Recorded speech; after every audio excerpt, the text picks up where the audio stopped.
the show. I am your host, Florence Mafomeme. Sometimes when certain things happen to us, we tend to think our life is over. The person you are about to meet had his own share of troubles that landed him in jail at the age of 16. He ended up spending 14 years in prison. But you would not believe who he is today.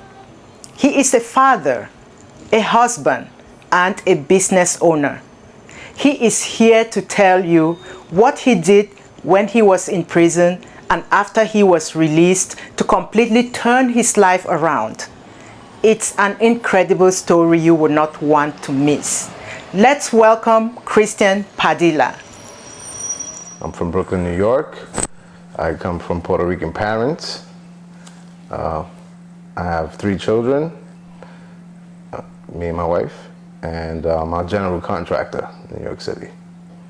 I want to thank you for accepting to do this interview. Sure, absolutely.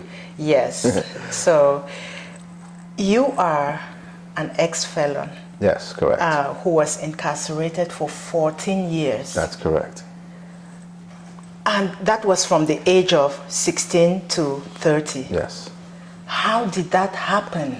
Well, I grew up here in New York City in Brooklyn, and it was a time where New York was very bad. Things are still, but things are a lot better now. Well, back then, I come from an area called Sunset Park, Brooklyn, and particularly my block where I grew up at was crime infested.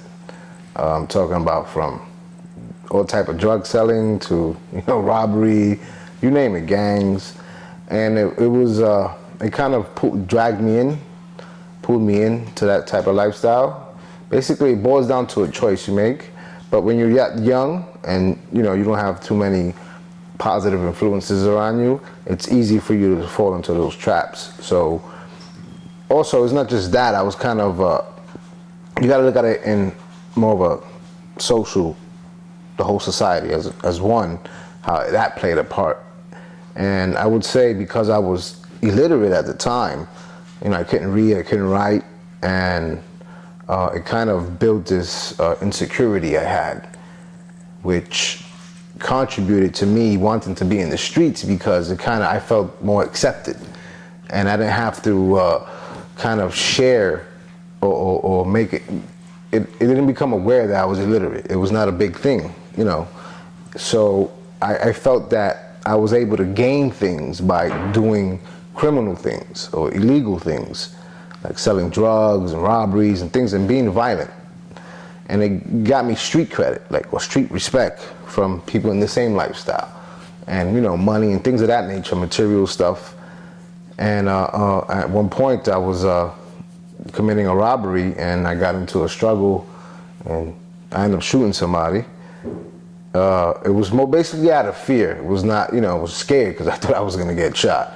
And I got caught.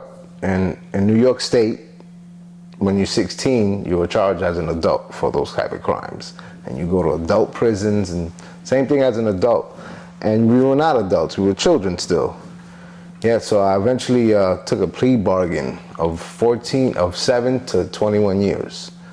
And this is in the era of Pataki, Governor Pataki, who was the governor for 12 years, and he was real harsh on crime, particularly violent crime. So every time I went to the parole board, I got hit with 2 years. So it ended up being 14 years, and I was finally released. So how long has it been since you were released? I was released in 2009, so it's about 8 years. Did the person you shot die? No, I would have been in jail right now. Wow. Yeah, I would have been in jail right now. Thank God. It was sad, Have you ever spoken to him No. her or their? No, I seen him family? in court. When I was 16, going to court. I used to see them testifying or whatnot. There were people, so. And since you were released, have you seen him or his family? No. Okay.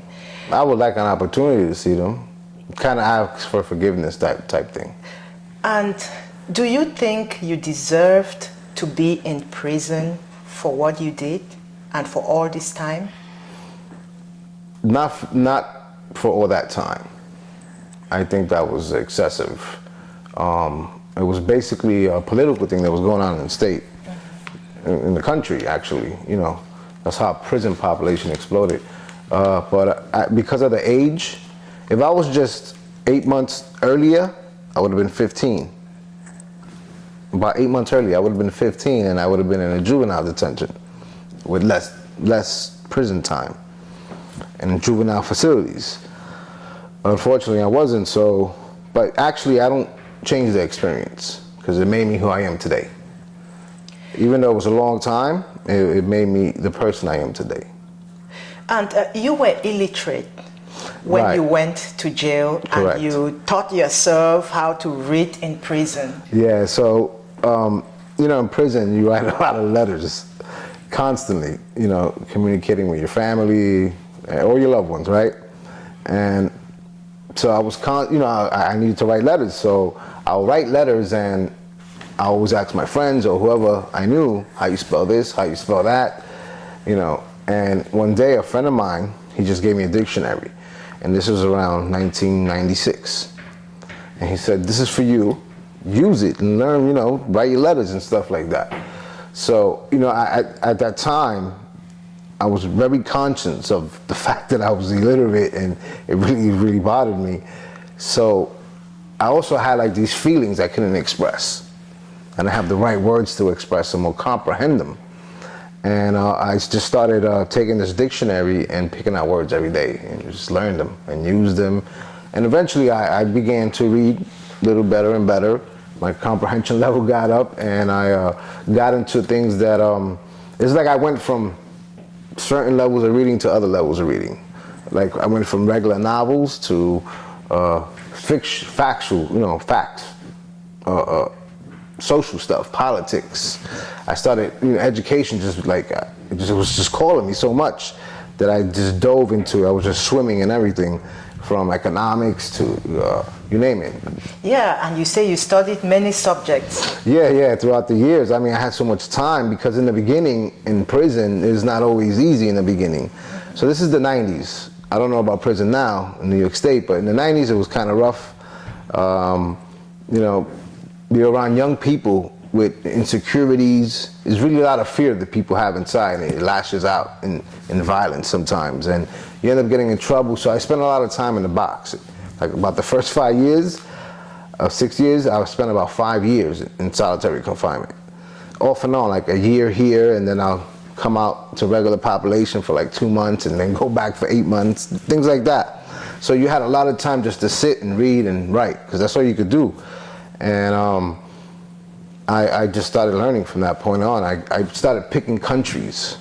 You know, I'll start with one continent and go through all those countries, and I became very fascinated with people from the world, around the world, their cultures, their religions, their history, because I began to look for truth in who I was and where I came from, and you know what life was really about. And I embarked on this journey to find like where my ancestors came from.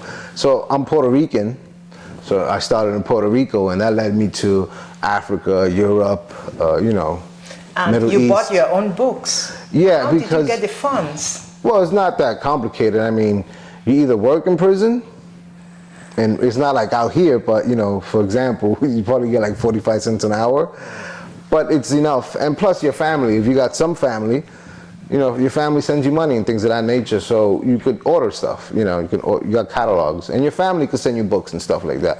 Plus you have prisoners. There's a lot of prisoners that's very educated. At one time in New York State, you had college, full college, and a lot of people took advantage of that and became scholars. I mean, there's people that I know over there that got 2 PhDs, you know, from just being in prison so long, and just they had the time to do it, and it was free. So you learn from this. I was fortunate to come across good people in prison. People have a misconception that everybody is, you know, the media portrays prison or prisoners as all bad and, you know, very evil, and, you know, they do horrendous acts, but it's not true, you know. And I came across some good individuals who who helped educate me too. You know, it was not just me. There were Rhodes Scholars, and you know, they taught me things, and we actually did interviews like this. Yeah, it's pretty funny. Yeah, it was pretty cool. And some of those people are still in prison, 30 years, things of that nature. Wow. Some people go in there with 2 years to do and end up doing 25 years because of things that happen in prison. And 14 years is such a long time to be in prison. It is. So what was your motivation there? It was many things. First, what was on my side was that I was young.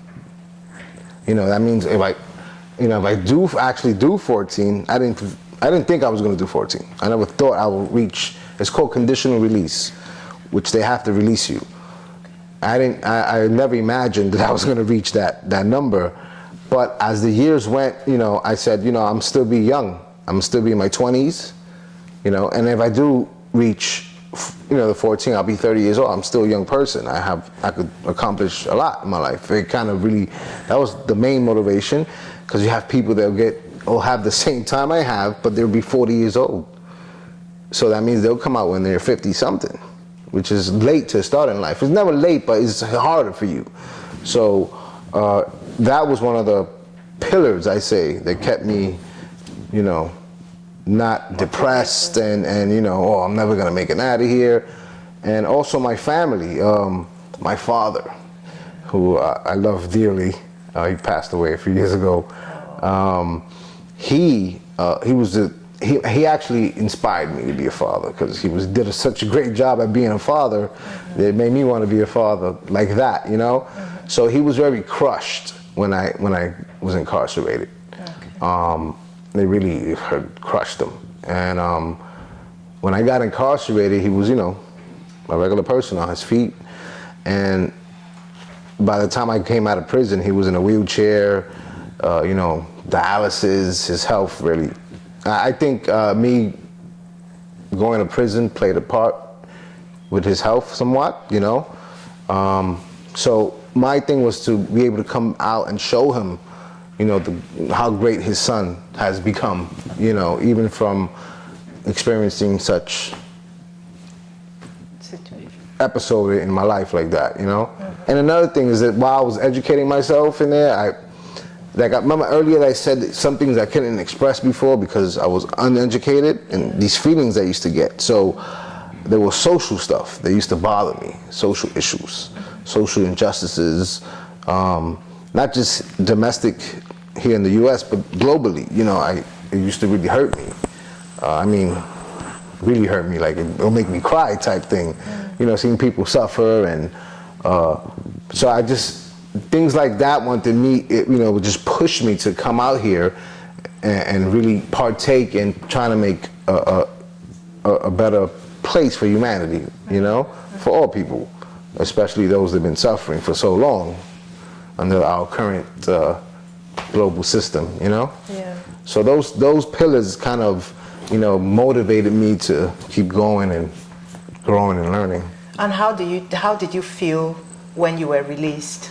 It was pretty interesting, because you know, you think like, oh, I gotta adjust back to society, and you know, I thought it was gonna be a long process, and it actually wasn't. I was very excited and nervous at the same time. My sister, my cousins, I had about 6 people that came to pick me up, and I was in Green Haven Correctional Facility. Okay. It's not so far from here, maybe like 2 hours, upstate New York. And they picked me up. And my sister was the first one that came in the lobby, and she was in tears and so happy. My cousins, and even an infant cousin came. My cousin had a baby, so she brought him too. It was just it was amazing. Like right away, I was, you know, holding a baby. I was free and had a baby in my hand, and just driving back, I was in like a trance, because you're coming down to state into New York City, and I haven't been in a vehicle so long. Wow. You know, and you're in the highway going pretty fast. So I was just trying to take it in, but at the same time, I was trying to be as calm as possible. And I think we pulled up to a gas station, right? And I wanted to purchase something, you know, the act of buying something, just to see how it felt, you know?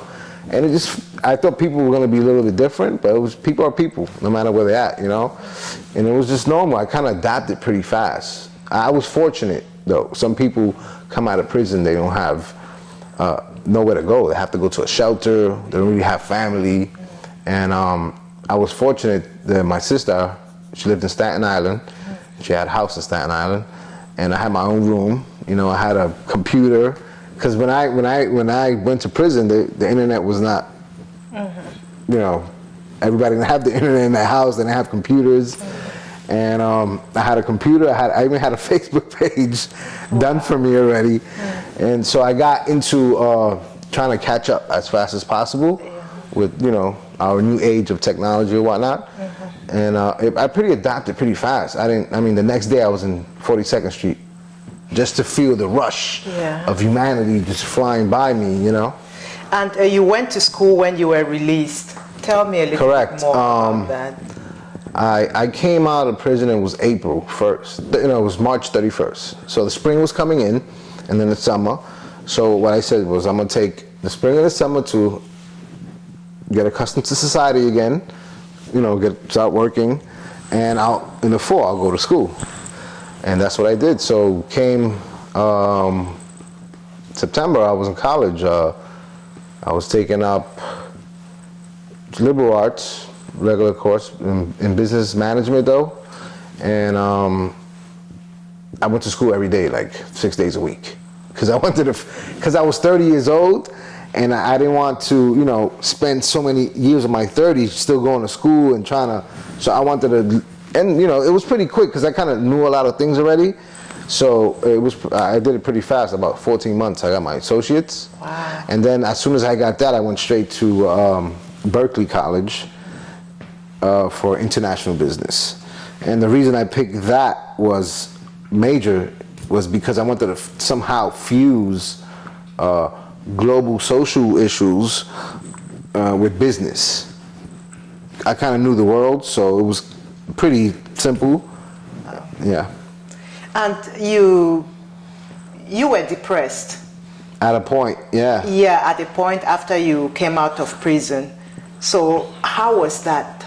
Right, so what happens to a lot of people is that when you're in prison, you kind of, especially for that long, you kind of, especially if you're educating yourself, you have all these things going on that you want to do. So sometimes, well, for me, I became very idealistic. You know, I had all these ideas and, well, things should be like this and happen like that and it's going to work out like this. And when I came out, you know, I didn't feel it right away, but eventually reality just hits you real hard. And, you know, I was going to job interviews and, you know, I got rejected after a while. In the beginning, it was not like that. I was actually real honest and upfront, like, this is who I am, this is what I've been through.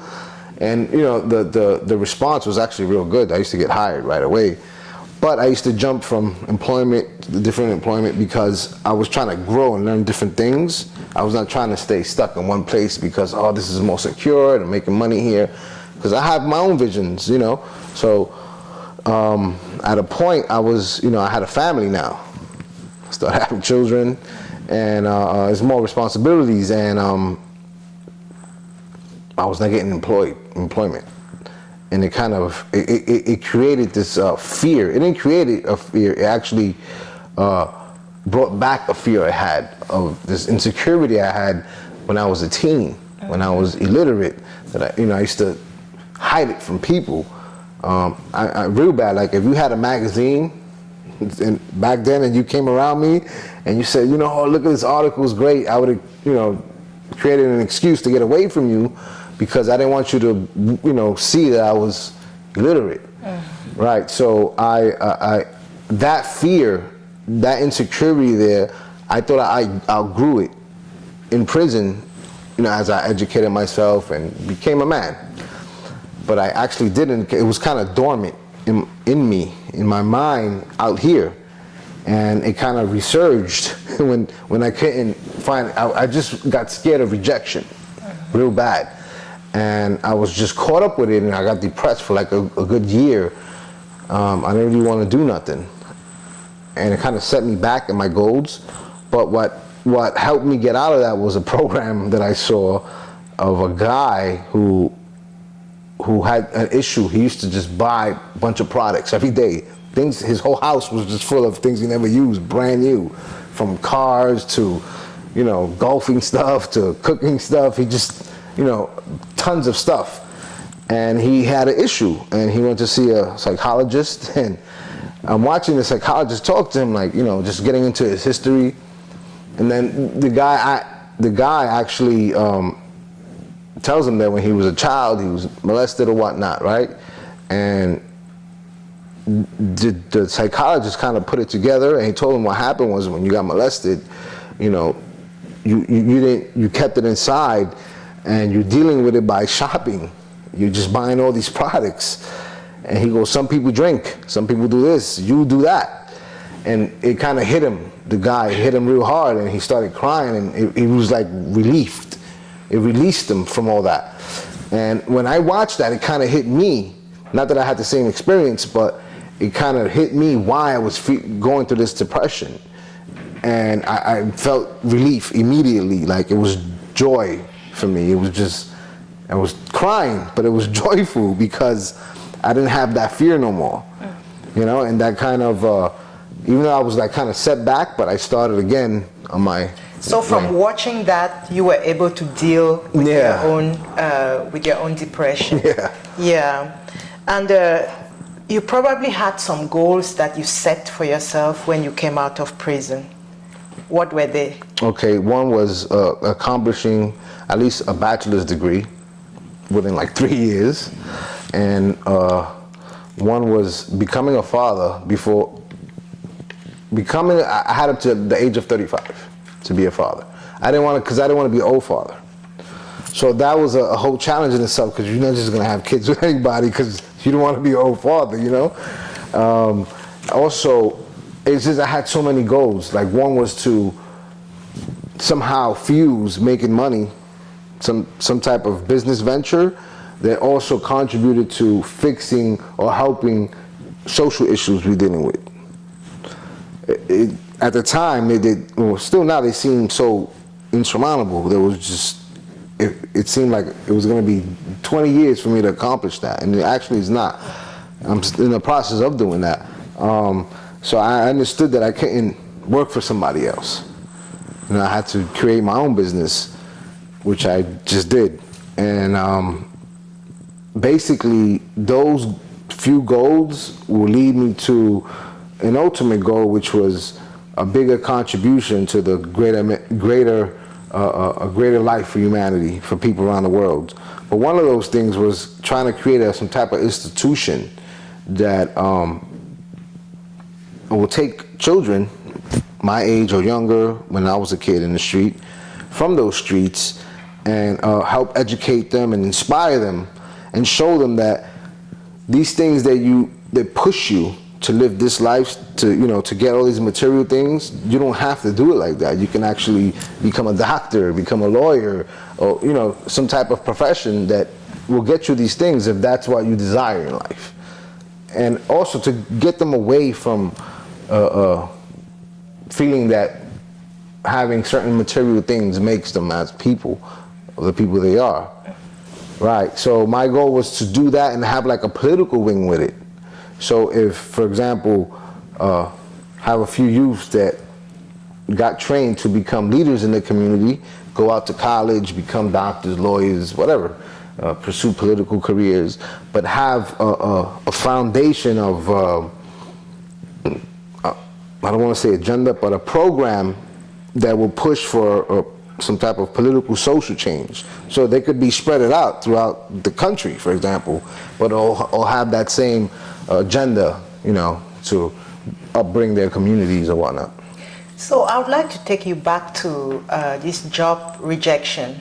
Okay. Yes. Before you started looking for jobs, did you have that fear of rejection? No, that's what was interesting. It's kind of weird because I didn't have that in prison. As I grew, once I was in my 20s and I was growing, it kind of vanished. And when I got out here, I was I was ready. Like I was going to 1,000 job interviews with no fear whatsoever. You know, literally saying what I was incarcerated for, who I am today, and what I want to do. Like I didn't hide none of that stuff, and because I was not getting rejected. Plus, I think it was because I was going to so many. So some will reject me, but it won't be because of the people interviewing me, because of their policies or whatnot. But they'll want me, but I have another interview to go to tomorrow or whatnot. And I guess I got a lot of positive energy from it. But then after a while, when I was switching jobs or whatnot, or I got laid off for whatever reason. Do you still have the fear now? No. Is that what pushed you to decide to create your own business? No, I wanted to do that years ago. I just wanted to be my own leader, my own, create my own world. Okay. Not rely on somebody else's business, or rely on wanting to get a pension or retire. I don't want to live like that. I want to be the person giving out pensions. So what kind of business do you want to create? Well, I did create a business. I'm a general contractor. My business is called Maximus Design and Renovation. So our focus is in interior renovations, but we're a general contractor, so we also do some landscaping. We'll do your yard. We'll make it paradise, your yard. We could do exterior work. It's multiple. It's a lot of different scopes of work that we do, but I focus on interior because I just created this passion for it, and I was not that was not an industry that I even thought of doing when I was thought of something else. And a friend of mine had his own company, so I started working with him, and I kind of learned everything from him, from the very bottom. Coming up to the sales and the management of a business like that. And I just got fascinated with designing. So I design now also. Okay. So I'll design your whole house, the whole interior of your house, even your yard or whatever it is. And people were really liking it, So I decided to venture on my own and follow my own path in that industry. But that's just one industry. I might just go somewhere else from there too, have that and have other things going. And you are pretty much grounded now. And I think from your story, it's like the mindset that you had in prison that has brought you this far, and that has actually turned your life around. So what do you tell those who are still in prison? One is that what you're expecting, don't expect it. Don't expect anything from nobody when you step out to the free world, because that's an issue with people in prison. They think they're gonna have something waiting for them, this, that, and it won't turn out like that. And that one element could crush their whole path. It will change their whole course. It happens. We are naturally gonna hit roadblocks everywhere. Embrace those roadblocks. Embrace the fact that people are gonna look at you different. Like, oh, this guy just came out of jail. They might have thoughts, oh, he's still a criminal, or it's natural. Don't let that affect you in any way, who you are. And if you truly want to change your life and be someone out here for your family, just yourself, really educate yourself. Learn as much as you can learn in prison. Because there's people in prison that will watch TV all day, or play sports all day, or play spades all day, or just exercise their muscles all day and won't learn a thing. I know people that have been in prison 25 years and are the same way from when they came in. And it's sad, because you're already wasting a lifetime in there. You might as well do something with that time so the rest of your life could be worth it, living. So that's one thing. Do not expect people to feel sorry for you in any way. In any way. Don't do that. Because you're gonna get hurt. Because people are not gonna feel sorry for you. That's another thing in our society, especially in our communities. Well, things are changing now, but when I was younger, people used to come home from prison and kind of be praised a little bit, like if they went to college or something. And that's wrong, because that shows our youth. That's giving them the wrong message to our kids. You know, this is not a cool thing. Jail's for suckers, I'm sorry, but it's the truth.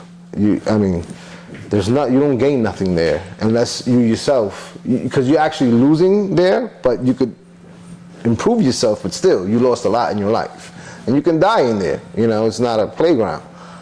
So don't free yourself of what other people think about you, and embrace those barriers, because those barriers are the challenges that you gotta hurdle over. But if you embrace them, if you shun from them, you're gonna lose. You're gonna lose. So remember that you're always gonna fall. I fell 1,000 times already, but get back up and go challenge that barrier, because we all have that ability to overcome all that easily. It's a mindset. Yeah. And what do you tell the young men running out there now, the way you were before you were incarcerated? Right, so I've spoken to a lot of young people, and sometimes it's a little hard to connect with them because I'm from a different generation.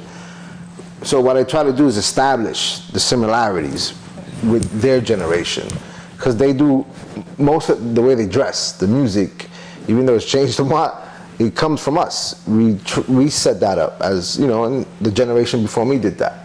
As far as hip hop and rap music, and just the way we dressed, how we are, and I kind of try to relate to them and see that we like kind of the same, just in different eras, and relate to them that what they're doing, I did one time, and look what it did to me.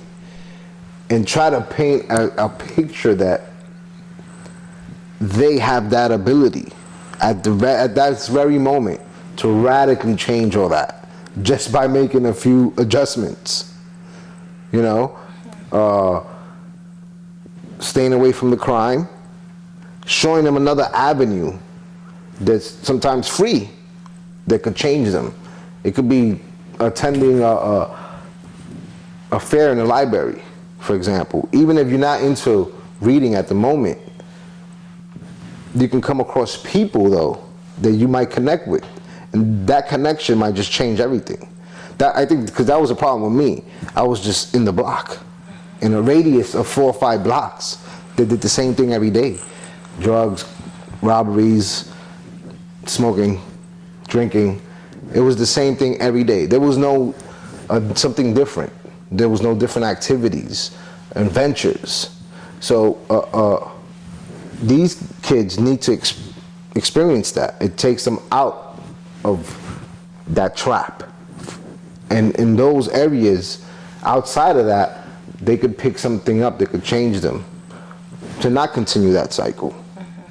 There's so many areas that you have to hit on with young people, you know, because sometimes they just don't want to hear what you're saying.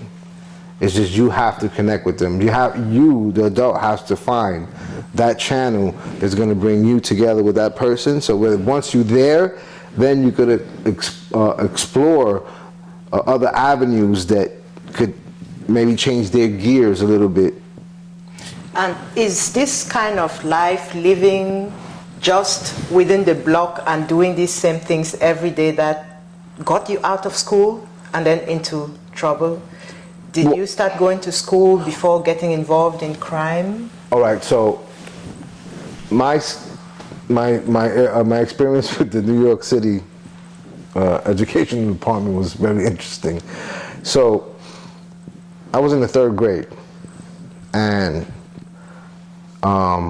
we here in Brooklyn, and I had to use the bathroom. I was in class, it was real bad, and the teacher refused to let me go to the bathroom. So I kind of got up and said, I'm gonna go to the bathroom, because I really had to go to the bathroom. So she felt very disrespected. This is like in the mid-'80s, early '80s, and she hit me. So in response, I kind of threw a chair at her. Not that that was the right response, but it was just out of fear, because an adult would just slap me, you know? And because of that incident, I was put in special ed. Yeah, they put me in special ed because of that incident. And they suspended me first. And I told my moms, and my mother back in the days and she was livid, you know? So they put me in special ed, and from that point on, I literally didn't learn anything. I just went on with the grades as I got older. And I remember, I think it was in the 7th grade, a young teacher, fresh out of college. He was so eager to teach. And the whole class was a special ed class. And he took some interest in me. And the little bit of reading that I knew, I learned it from him. Like, he taught me things in how to think, and forced me to think. He showed me how to play chess, things of that nature. And he noticed that I had like a knack for geography, you know? So he always said, yeah, use this as a base to learn things, you know? And I got older, so I kind of went to the 8th grade, which was my last grade in junior high school. And the only thing I excelled in was mathematics. And it made me so happy because it was the only class that I was like, when the bell rang, I was able to go with the regular students. You know, it made me feel normal. Oh. Right, so I graduated out of junior high school, I guess by age, you know, and I went to John Jay High School in Brooklyn, Park Slope. Well, back in the days, John Jay was called Jungle Jay because it was insane. There was graffiti everywhere, it's metal detectors, the hallways, the staircase, people smoking weed. It was mayhem. Literally, my homeroom class was like a movie. We would go in there, it was just noise, people talking, papers flying around, the teacher with his feet on the table looking at a newspaper. It was just like a movie, like what you see in a movie. And it was the 9th grade. I didn't see no interest. Like, I didn't see nothing happening for me there. It seemed like there was nobody that really cared, I felt, in that high school at the time. And the only reason I went because I was on the swimming team. And it was my first period. So I'll go to class in the morning, go to my swimming pool, swim, and then we leave. We'll go hang out in the street or whatnot. But by then, though, I was already into crime, though, while I was in school. Wow. I started committing crime when I was like 13, 14. Yeah, earlier. And the next year came, I never went back to school. 94, I didn't go back to school. And I got incarcerated in 95, yeah. Wow. And now you have a beautiful family, a beautiful wife, children. How are they supporting you in this journey to getting your life back? Well, it's not getting my life back, because getting my life back will be getting something from the past. It's creating a new life. Creating a new life, right. Yeah. So, well, we all on a journey. And getting those years back. You can't, that's gone. You have to accept that. Yeah. Anybody that's in prison cannot, look, I lost my teens and my 20s, vital years. I cannot make up for that. That is history. There's no way I could get that back. I just got to move on, you know? Yeah. And as far as, my family, it's a learning experience altogether, because I'm not your, the average dad, like, I share those experiences with the kids all the time. Yeah. Like, look what this led me to. Or, I give them situations. So when they're in a certain situation, they'll have some type of foundation on how to move around that situation. Yeah. It's not easy being a dad. I mean, I have 2 stepchildren, and one child is from me. So I had to step into a role of already being a father to kids that were already at age, somewhat. And I was new to fatherhood, so that's why I always praise my father for his teachings as a father, because it kind of gave me that foundation on how to move. And it's not easy being a parent. You're a parent yourself, so it's a challenge, and it's a learning experience, and we hit bumps all the time. Of course. We have to be able to understand what it was and get beyond it, because then we'll just stay stuck crashing there, and that don't work for nobody, Yeah. And But they support me in every way. I mean, they're kind of excited about the company and stuff like that. Yeah. Not only I get support, besides them, I have my sister, I have family members, my mother, and all of them. They're very proud and supportive of me. And you have some big dreams for your neighborhood and your community. Yeah. Especially a lot of neighborhoods here in New York City, I lived in several neighborhoods. I'm from Sunset Park. I also lived in Bed-Stuy. I live in Harlem now. But they all have the similar characters and similar issues that we have to tackle.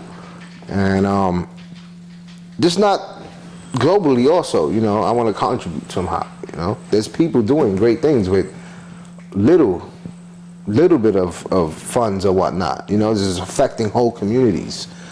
So it's not that complicated, You just gotta create it and just do it. So what do you plan to do? Well, at the moment, I'm establishing a base for my financial upbringing. Okay. With this company. This is one way. Once I have that established, then I can venture into other things as far as helping out the community, whatever programs there might be, or trying to finance what already people have started. Maybe they need to push some, capital to get it rolling, things of that nature. Okay. Yeah. Is there anything else you would like to say? Tomorrow's my birthday. Happy birthday. I'm gonna be 39. Yeah, happy birthday. It's funny that I look at it, I'm like, wow, I'm gonna be 39 years old. Before I was kind of scared, because at a time I felt like I was running out of time. Yeah. I'm like, oh man, I'm trying to finish school. I was trying to do so many things by the age of 35, and it's kind of hard, and it's putting too much pressure. Also, another message to people who are still incarcerated and change their life around: you can't put so much on yourself because it's going to be overwhelming, and then you're just going to be stuck in all areas. Okay. I learned to concentrate on one target and put all my energy into that, and accomplish that, and then move on to, while I was in school, I had like 3 jobs at one time. I was just all over the place. Wow. And then I was trying to do some type of side business with this person and that person. Trying to catch up those lost years. Yeah, and it's you can't. That's gone. You can't do that. So whatever plan you're putting together, just stick to it. It'll come out. You gotta put those thoughts into the universe. It's gonna produce that for you. Okay. From the way you speak, nobody can tell that you've been through all this, and I think it's just the mindset. And it's not like you've never done it. It's funny because a lot of people, when I tell them, they're like stunned that I've been through this. And especially when I was in college. When I was in college, I used to give a lot of speeches and whatnot on whatever. It could be an introduction into whatever topic was. I might have to give a speech on it or a presentation. And one time, I had a speech and communications class. It was a fun class. And the very first day, the professor was like, next week, everybody's going to give a speech. So everybody was kind of nervous and things of that nature. So that week came, and it was about your favorite thing. Whatever it was. It could have been anything. Yeah. And you could actually bring it. If you could bring it to school, you could bring it. And my favorite thing was a dictionary. Just the dictionary I told you about before. Yes. Because it's been with me so many years and it got sentimental value. And I enjoyed it so much for so long. It was like one of my favorite things. So I brought it, and the professor was like, who's going to go first? I had no problem going first because I was kind of used to giving speeches because I used to give speeches in prison. Anytime I had the opportunity to. Because you have certain courses in prison. Depending where you at, you got independent programs from the street, from outside the outside world. And it was a real estate course. And I gave a speech at the end. We graduated of that course, and I was the first one to give a speech because my friend who directed the program said that my speech was going to set the tone, and I was so nervous. And I went up there, and it was like 500 people, plus the administrative part of the prison and stuff like that. And my speech was about using real estate to have social change in your community. Okay. The ramifications of you coming out of prison, owning property and becoming some type of real estate mogul, and you know, the impact that I have on the youth. Like, oh, look at this guy. You know, they respect you from the street from when you was young, and now they're respecting you more because you're doing something positive, and you know, you're doing something great for your community. So, I you know, speech, things like that in prison. So I had some type of custom to giving speeches. I still get nervous. I mean, you know. Everybody gets nervous. So I was giving this speech about the dictionary, and it was connected to, similar to the story I told you. Yes. My life story. And I was up there, and everybody was just looking at me because they were kind of younger than me. I was 30, and they were like in the, you know, early 20s mostly. Yeah. And they were just stunned because they didn't know I was 30 years old. They thought I was 24. That made me excited. I was like, oh, great. And a lot of people were stunned that I was in prison that long. That they said, well, we would never imagine that you was. I said, well, it's because your perception. You think people, you think you're gonna see a monster, you know, coming out. I have no tattoos, for example. And people always like, how can you have no tattoos? You was in prison all that time. I said, so what? Like, I just don't have tattoos. It's not a thing for me, you know? So it's the perception that people have of prison. Yeah. So thank you so much again for Thank you for having accepted to sit down and talk to me. I think this will be very inspiring for many people, because there are people who think that once you've been incarcerated, once you've been in jail, your life is gone. But That's from your true. story, it's not. It's not true. It's not. It's the mindset. That second chance is gonna be there for you. You just gotta grab it by the horns. Yeah. You know? So it was my pleasure. It was my pleasure. Cristian defied all the odds and has already caught up with most of his lost life. If you are in jail for whatever crime, believe that you can completely turn around your life if you are determined. Cristian did it, so you can too. And that is what I had for you. I hope you took away something. And remember to subscribe for upcoming episodes. Thanks for watching. Goodbye and see you next time.